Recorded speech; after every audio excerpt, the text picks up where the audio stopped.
being amongst those people who Allah says are from the categories of people of Jannah. تبارك الذي بيده الملك وهو على كل شيء قدير الذي خلق الموت والحياة ليبلوكم أيكم أحسن عملا وهو العزيز الغفور. Sheikh, in the last episode, alhamdulillah, we talked quite a bit about our hearts and the state of our hearts.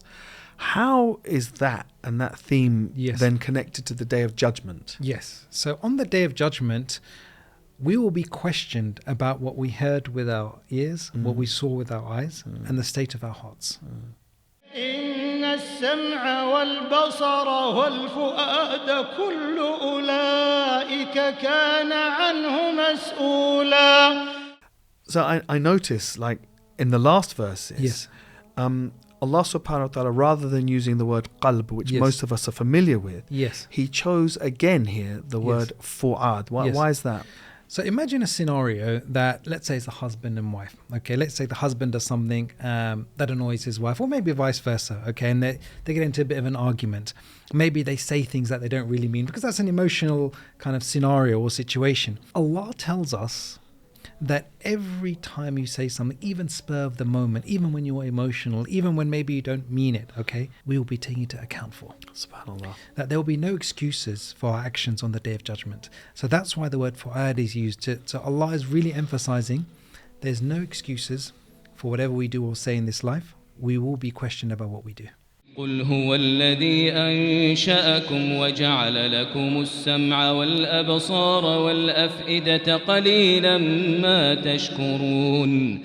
So I've got a question here now. Yes. Right? And it might be a bit technical, but it's something that we'll try our best, makes my mind go. So Allah subhanahu wa ta'ala refers to hearing in the singular. Yes. But when He speaks about the heart and the eyes, He speaks about them in the plural. Yes.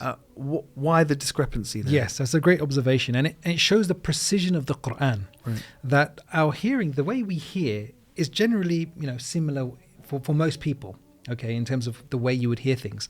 But the way we see things is different. I could look at the moon and see and reflect on something differently to maybe what you would reflect upon. The same for the sun and the moon and the skies. We reflect in different ways.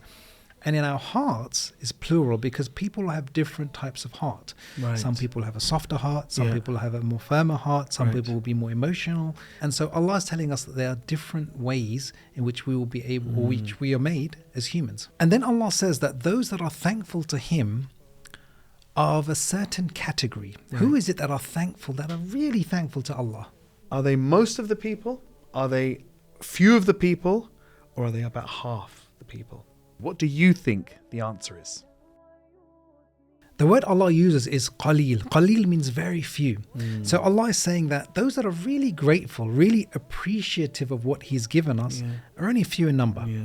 And even the ability just to hear, to see, to think, to have these emotions, to have a heart, when was the last time we thanked Allah for these things? And that's what Allah wants.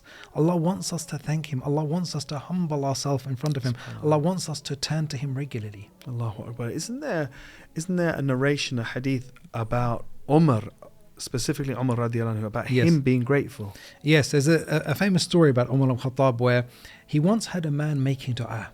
And the man was making dua and he said, "Oh Allah, make me amongst the few." And so Umar ibn Khattab, he heard this dua. He said, "What kind of dua is this? What do you mean make you amongst the few?" اعملوا آل داود شكرا وقليل من عبادي الشكور. And the man then recited the verse that few of Allah's servants are grateful. SubhanAllah. So Umar said that, everybody knows better than me, than Umar al-Khattab. Look how humble he is. The second Khalifa, somebody who's buried next to the Prophet sallallahu alaihi wasallam. Yet when he heard this, he said, everybody knows better than me. Look at the humility that he had within his heart. Allahu Akbar. Amazing, really. Sheikh, look, these are things that we have to learn, we have to inculcate, we have to try. Yes. What tips have you got about us learning to be grateful? Yes. So one of the most important things, practical ways that we can do this is, Ramadan is the month of dua. Okay.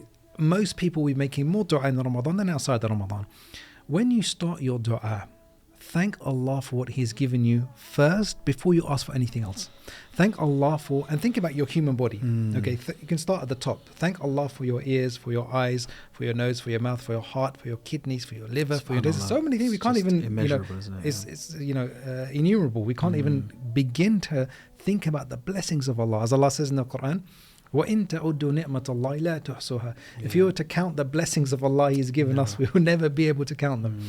So a way of being grateful and thanking Allah and being amongst those people who Allah says are from the categories of people of Jannah is when you start your dua, say, Allah, I'm thanking you for my body parts. And you can list the body parts. And then after that, then, make your dua for whatever it is that you want. It's a really nice tip.